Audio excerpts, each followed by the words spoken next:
The Library of Alexandria, which was said to house logs and codexes from the first times, was burned to the ground, along with the ties to our past. After the crucifixion of Jesus and his followers, an effort was made by the Roman Empire to shut down any ties to his teachings. The teachings of Jesus would survive through secret societies and hidden networks.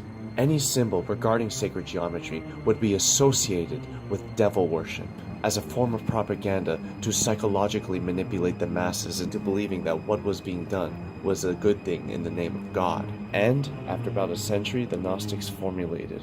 The Gnostics were one of the first forms of Christianity, possibly the first. We cannot know for certain due to the manipulation of history. We covered their beliefs in the previous episode, the belief that the Abrahamic God is actually a demiurge disguised as God, while the true God is trapped within the prison of the physical dimension, trapped within each body. You can imagine how this was received by the bureaucracy, who adopted the now official version of Christianity.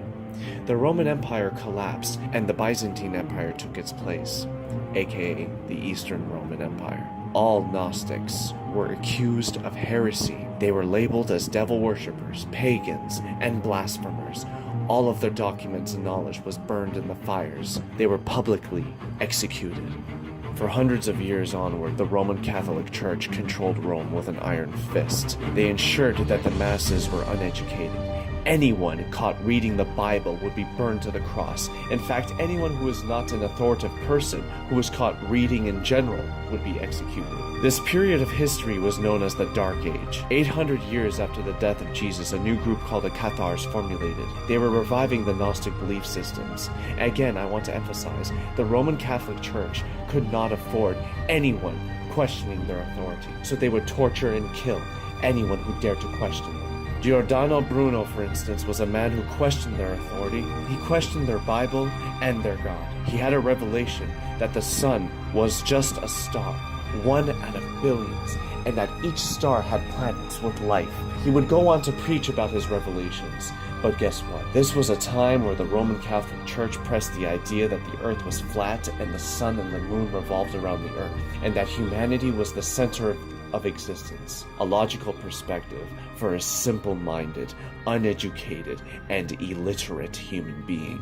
Despite the fact that people ridiculed him, he would never give up preaching. He would read about the ancient Egyptians and the Gnostics, and by doing so, he was a rebel against the system. A system that vilifies anything or anyone that looks different or has a different perspective on the creation of the universe. They captured Giordano and tortured him for years, pressing him to submit to their ways. He wouldn't.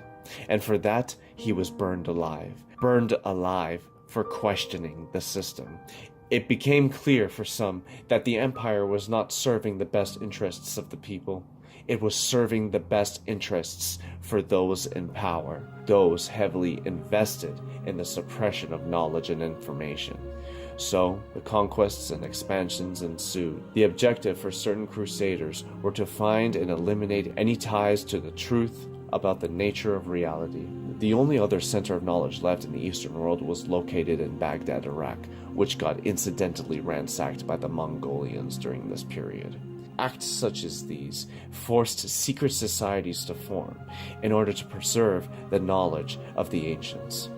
They would be hunted down by the Crusaders, but never fully eliminated. These unsung heroes of history will never be known, yet their actions have a direct effect on us today.